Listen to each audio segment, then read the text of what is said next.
Welcome to my channel, Ningning ni Neneng.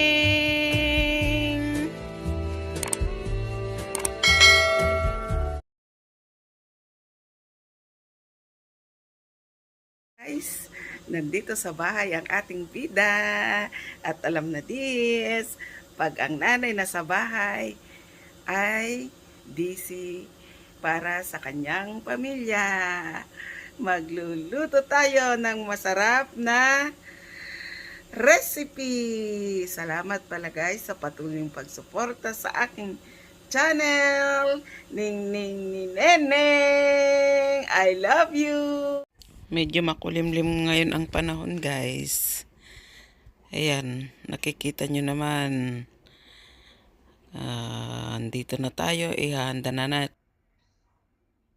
Gagawa tayo ng pickle na garlic o bawang. Ito na yung bawang na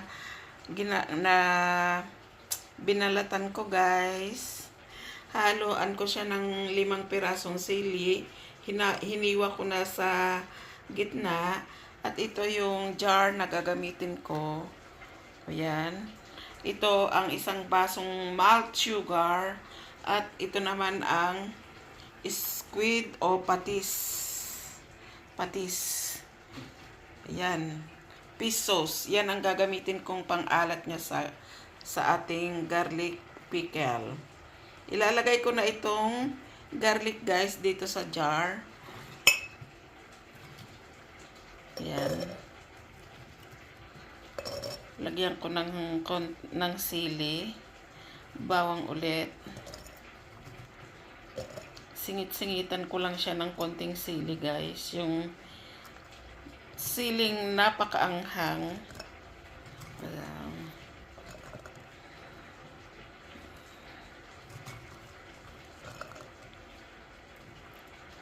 Ayan guys. At ilagay natin ulit ang ating bawang.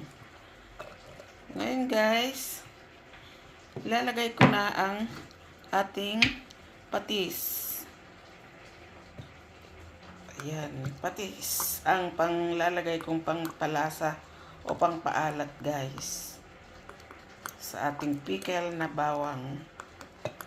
Ayan. Saka ko na ilalagay ang ating suka guys. Yung malt vinegar ang ginamit ko.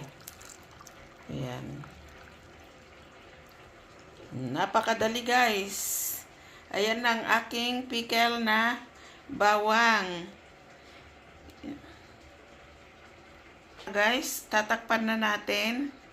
Ayan, pickle bawang o burong bawang. Napakainam nito sa ating kalusugan guys. Araw-araw, naglalagay ako nito sa aking, tuwing kakain ako guys, ito ang hinahalo ko sa aking kanin at saka sa ulam. Yan lang guys, ang ating pickle garlic na very yummy. Yan. Takpan na natin siya guys.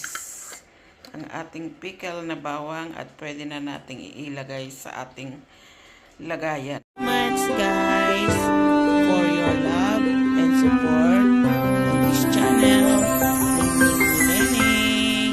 I love you, I love you, I love you.